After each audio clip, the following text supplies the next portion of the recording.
Olá, queridos e queridas, tudo bem? Pessoal, vamos estudar o caderno 5 do Pacto Nacional pela Alfabetização da Idade Certa, na idade certa. A oralidade, a leitura e a escrita no ciclo de alfabetização, é isso mesmo. Vamos lá? Vamos! Serão todos felizes, contentes, saltitantes, animados e empolgados. Bem, começando aqui, inter-relações entre a oralidade e a escrita no componente curricular língua portuguesa. Normalmente, oralidade e escrita são vistos, na verdade, de forma tradicional, né? Existe uma dicotomia aí, mas essa dicotomia não deve existir, ok? Então, a primeira coisa que a gente vai analisar aí é que o oral e o escrito, será que está aparecendo? Sim, o oral mais escrito. Então, a relação é de complementaridade. Isso, não estou entendendo nada. O que você está falando aí, velho? Complementaridade. Acontece que na escola a criança aprende a falar e aprende a escrever. E são coisas que se complementam. Então, o falar e o escrever se complementam. Trabalhar com gêneros, percepções, aprendizagens, reflexões, etc. Tá bom? Então, não deve haver dicotomia. Ou ensina só o oral, só o escrito de forma separada. Tá bom? Começando, então, diz aqui assim, ó. Deixa eu mudar a cor. 1. Partindo-se de uma concepção de linguagem como interação, e é assim que a gente vai conceber a linguagem, tá? A partir da perspectiva interacionista, a oralidade e a escrita apresentam-se primordialmente como ferramentas para a inserção social. Então, a criança ela precisa aprender, ela precisa desenvolver oralidade? Com certeza, porque é importante a oralidade para a comunicação. Por exemplo, a criança se apropriar de gêneros discursivos orais é fundamental. Da mesma forma, a escrita. Aquilo que a gente sempre fala, ou fala às vezes, não sei. Por que é importante ensinar a escrita dentro da escola? Porque ela é importante fora da escola. Porque ela tem uma função social. Porque ela auxilia no processo de comunicação. Não é? Então, tá aí. Continuando. Assim, o trabalho pedagógico com a língua portuguesa envolve a compreensão e a produção de textos de gêneros discursivos em ambas modalidades. Gêneros discursivos na modalidade oral, gêneros discursivos na modalidade escrita. Então, nós temos que trabalhar com a heterogeneidade de gêneros discursivos escritos e orais, tá? Sem dicotomia entre oral e escrita. 2. A única distinção estrita entre essas duas modalidades, oral e escrita, é quanto ao meio de representação de cada uma delas. Uma se apresenta por meio de sinais gráficos e a outra por meio de som. A escrita, obviamente, se representa por meio de sinais gráficos, utilizando sinais gráficos, e a outra por meio de som, a oralidade por meio de som. A escrita, inclusive, não é representação da fala, tá, gente? A fala varia muito. A fala varia demais, tanto que nós temos vários dialetos, não é? Nós temos várias formas de falar. A escrita é uma. Então a escrita ela não representa a fala. A escrita representa a língua. Vou colocar aqui, ó, a escrita representa a língua e não a fala. Não que deva existir preconceito com relação às variantes linguísticas. Não é isso, não. Porque esse preconceito não deve existir. Mas, se nós perguntarmos o que a escrita representa, ela representa a língua. A fala sofre muitas variações. Quando nós vamos escrever, existe uma forma de escrever. Aos poucos, a criança vai se apropriar dessa forma adequada de se escrever. Mas, quando nós estamos falando da oralidade da fala, existem muitas formas de se falar. Então, existem as variáveis linguísticas, os regionalismos, então muitas mudanças acontecem na fala, né? Continuando, gente. E uma coisa que é importante, né, que são as especificidades da fala. Se vocês quiserem colocar aí, as especificidades da fala são a entonação, né, o olhar, tem, por exemplo, a gestualidade, são especificidades da fala. Ponto 3, gente. Se a escrita é no nível do sistema alfabético, um sistema notacional, vejam então, a escrita é um sistema notacional, né? Porque a gente anota, escreve. A dimensão sonora das palavras, então é um sistema notacional, desculpem, da dimensão sonora das palavras, no nível sociodiscursivo mais amplo, não se reduz a uma representação da língua falada. Olha que interessante. Então, quando eu escrevo, é óbvio que a pessoa fala alguma coisa, eu vou lá e posso escrever aquilo, né? Você, por exemplo, eu estou falando, você está escrevendo. Então, existe essa notação da dimensão sonora da palavra.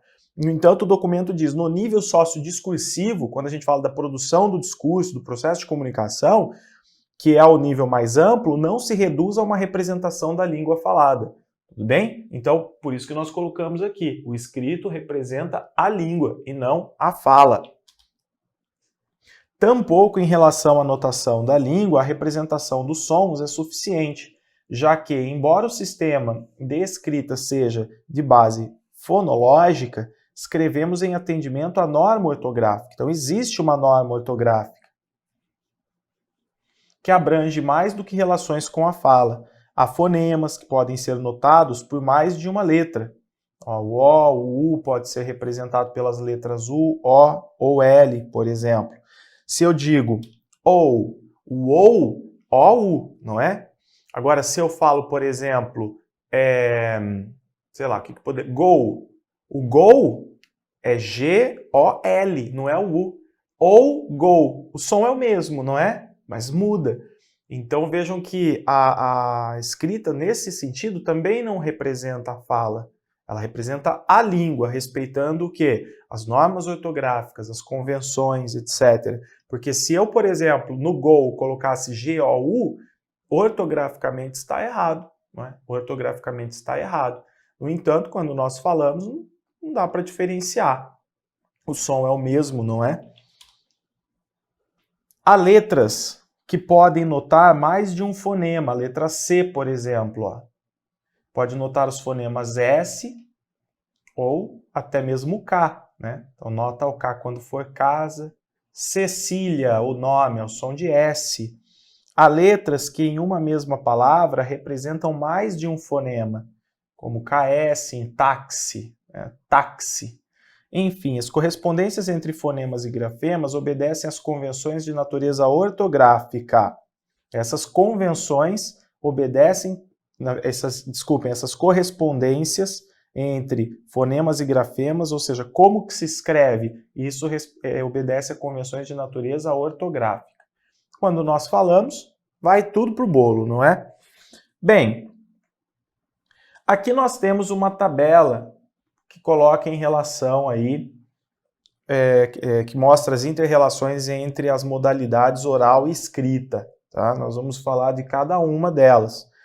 Então, nós temos inter-relações entre as modalidades oral e escrita, a princípio, no nível sociodiscursivo.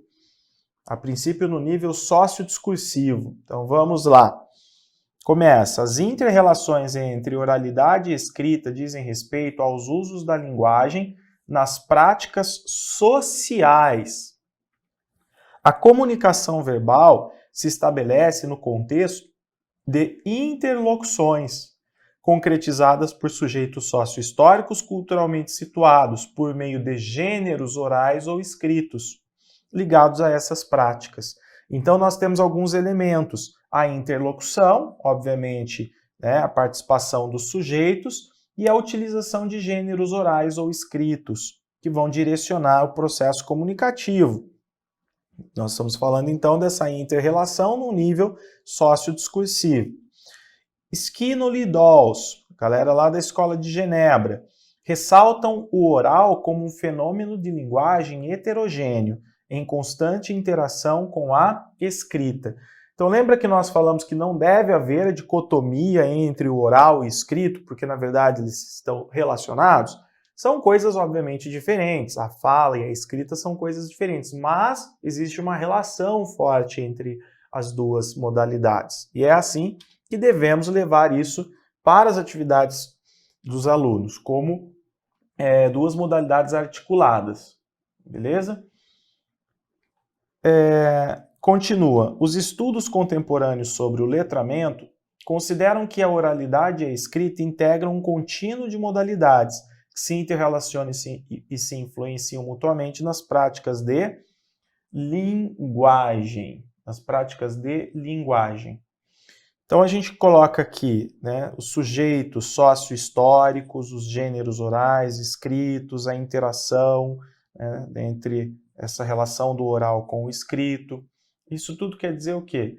Isso tudo quer dizer que um sujeito letrado, ele vai se comunicar tanto a partir do oral quanto a partir do escrito em contextos diversos. E ele consegue passar do oral para o escrito, e ele consegue também vir do escrito para o oral com naturalidade. Eu estou conversando com uma pessoa, a pessoa fala, peraí, deixa eu anotar uma coisa aqui. Ela vai lá e anota. Quando ela vai anotar, ela não anota da forma como ela está falando. Eu falo, por exemplo, deixa eu anotar uma coisa aqui. Vejam que a fala tem suas peculiaridades, né? Sua informalidade, dependendo do contexto. Quando a pessoa vai escrever, anotar alguma coisa, ela vai fazer de acordo com o gênero. Por exemplo, o que você está falando mesmo? O que eu preciso comprar mesmo? E aí a pessoa vai anotar lá no gênero lista, né? Respeitando o gênero lista de produtos, que é justamente para auxiliar a memória, para se lembrar daquilo posteriormente. Da mesma forma que a pessoa está escrevendo e ela migra da escrita para a oralidade, né? Sobre o que você está falando? Estou contando uma história aqui sobre... Então, essa migração do oral para o escrito, do escrito para o oral, isso é feito por naturalidade, aliás, com naturalidade, por pessoas letradas. E é aí que nós devemos levar os nossos alunos a desenvolver essa fluência, tanto no oral quanto no escrito, sem preconceito, sem querer apenas ensinar a escrever, sem se preocupar com o oral, até porque a criança ela vai aproveitar muito daquilo que ela explora oralmente no desenvolvimento da escrita e vice-versa. Continuando, gente, qual é a responsabilidade da escola, Vinícius? Ensino da leitura e da escrita, ensinar a ler e ensinar a escrever. É também ensinar sobre os usos da língua nas mais variadas situações. Ensinar os usos mais formais e públicos da comunicação oral. Considerar a necessidade de reflexão sobre o fenômeno da variação linguística. A produção e a compreensão de gêneros orais menos familiares, bem como o domínio da norma linguística de prestígio social para ser usada quando a situação exige. E uma coisa interessante que a gente percebe na relação entre a escrita e a fala vamos pensar da seguinte forma, é o suporte que uma dá à outra, né? Por exemplo, então eu tenho um discurso para fazer. É um gênero, não é? Um gênero oral aqui, ó, um discurso. Então, o que eu faço primeiro? Eu escrevo o discurso. E depois eu falo, oralizo. Depois vai para a fala. Da mesma forma, posso colocar aqui um seminário. Olha lá. Olha o suporte que a escrita dá. O sujeito, como que ele produz o seminário? A partir das pesquisas, dos registros, escrevendo. Ele escreve em escrita. E depois ele oraliza, apresenta, tem uma forma adequada. Então, olha a relação entre a escrita e a fala aqui, ó, um oferecendo suporte ao outro. Ok? Fácil, né? Tranquilo. A escola precisa justamente, se nós formos sintetizar tudo isso que nós vimos, o que é a responsabilidade da escola? Ensinar a ler, escrever, ensinar sobre os usos da língua nas variadas situações. É isso, né? Ensinar o aluno a utilizar a escrita e a oralidade em conjunto, uma oferecendo suporte à outra, dependendo do contexto, dependendo do gênero que vai ser explorado. Então, vamos lá. Tanto que aqui, o que a gente está percebendo? Vou apresentar um seminário, o meio é o quê? É oral, não é? Mas a concepção do que vai ser falado foi de forma escrita. Concepção é como que foi criado o texto, na forma escrita. Tá? Mas como ele vai ser divulgado? A partir da fala. Agora sim.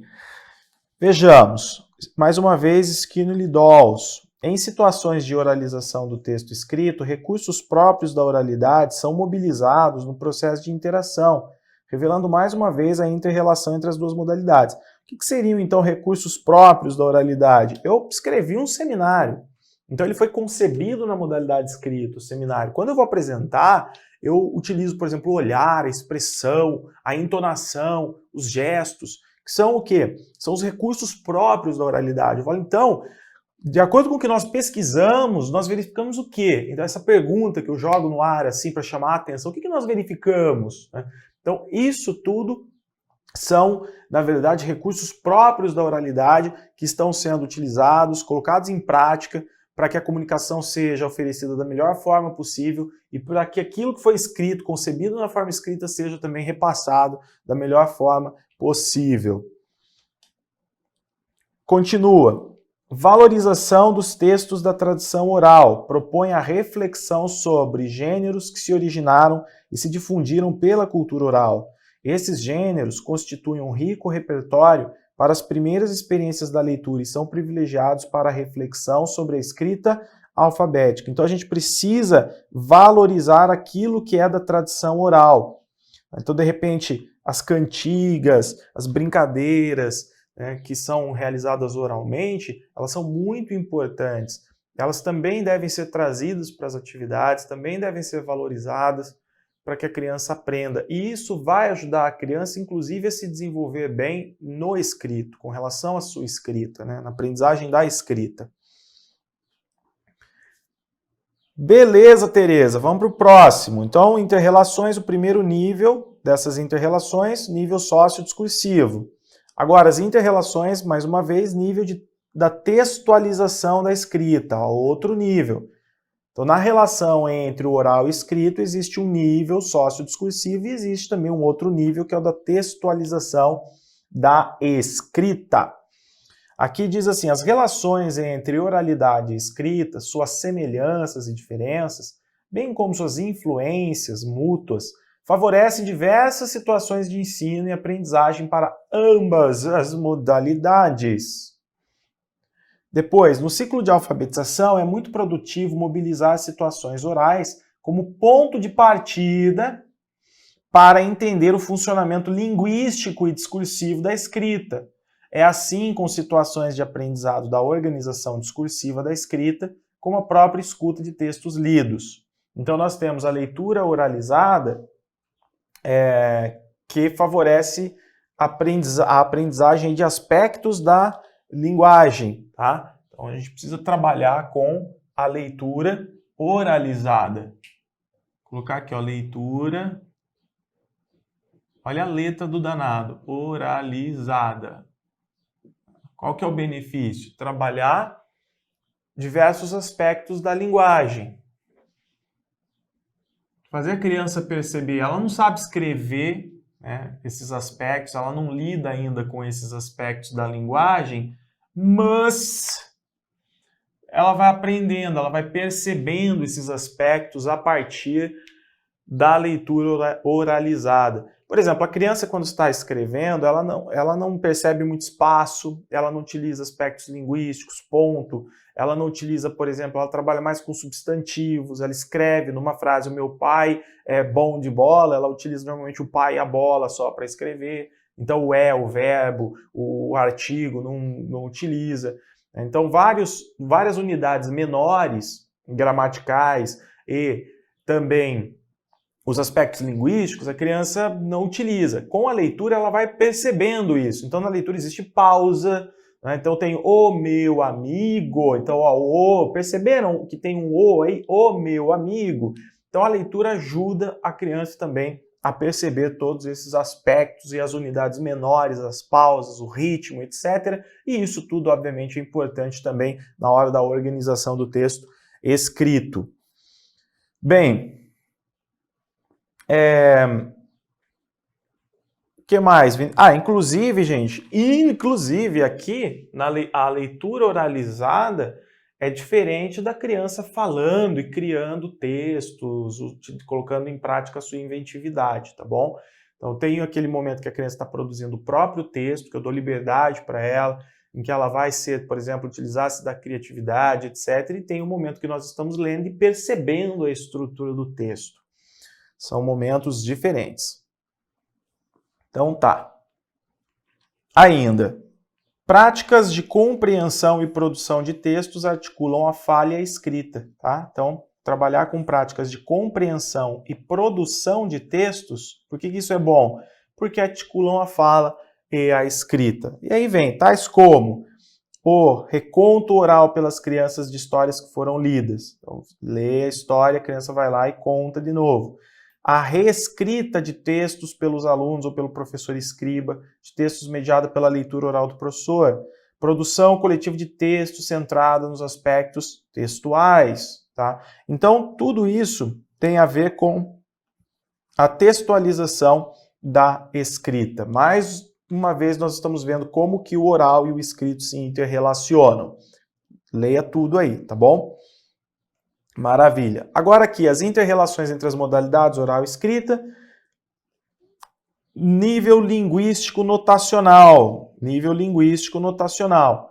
Então vejam, há uma relação necessária entre a fala e a escrita. Existe uma relação necessária. Por quê? Porque quando a gente fala de nível notacional, ou seja, a escrita, ela representa a língua. Nós já vimos que ela não representa a fala. Por quê? Porque existe uma norma ortográfica, né? Existe uma convenção ortográfica que acaba respeitando a língua, os aspectos da língua, e não da fala. No entanto, existe o nível linguístico notacional que nós precisamos levar em consideração. Na própria história da escrita alfabética, podemos constatar que houve um encontro da escrita com a fala, quando os sinais gráficos passaram a notar, a escrever, notar a escrever, tá, gente? Unidades sonoras da língua falada. Então existe essa relação. Se, por um lado, a escrita não se reduz a uma representação da fala, como nós vimos, nem deriva desta de forma direta, por outro, é também um sistema de notação da dimensão oral das palavras, dependendo, de certo modo, dela. Tá? Então, a escrita é regida por um sistema que é o sistema alfabético e é de base fonológica. Tá? Então, nós temos a escrita, vou colocar aqui, ó. A escrita é regida por um sistema alfabético. Esse sistema alfabético é um sistema de base fonológica.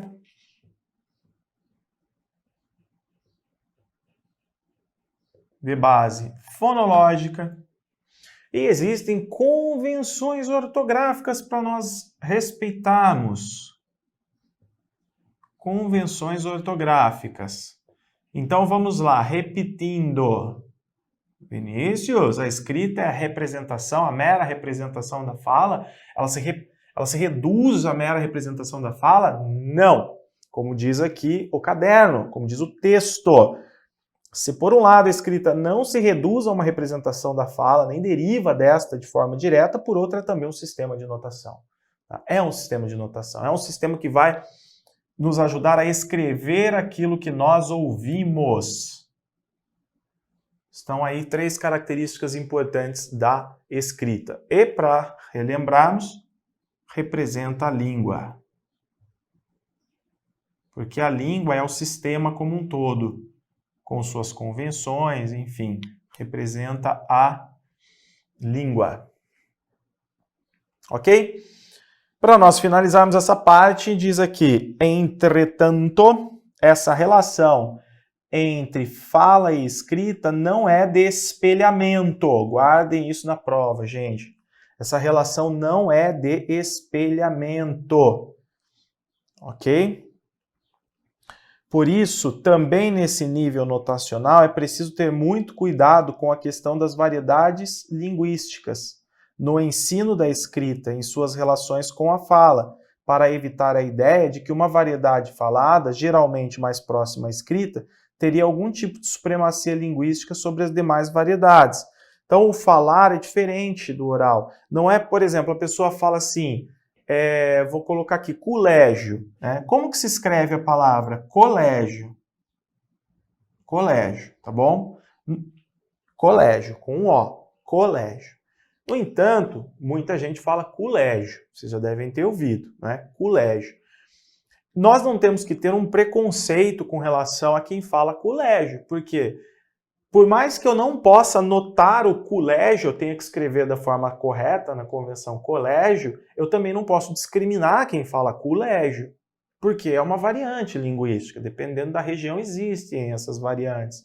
Na minha região, por exemplo, eu sou do Paraná. Em uma parte do Paraná, as pessoas dizem leite, mas não se escreve leite, escreve-se leite. Em algumas regiões do Paraná, especificamente Curitiba, as pessoas falam leite. Eles falam assim, leite quente, dá dor de dente. É assim que eles falam. Tá? Então vejam que eles têm um preconceito com relação a nós aqui do norte do Paraná, mas a forma de falar oral faz parte. As variedades linguísticas existem. Tá? Isso é normal, os regionalismos. E aí nós temos, é nesse momento que a gente precisa diferenciar o que é a fala do que é a escrita sem discriminações, sem criar preconceitos, tá bom? Vou fazer uma pausa aqui, uma pausinha, bem pausinha mesmo, tomar aquele cafezito e já volto. Valeu!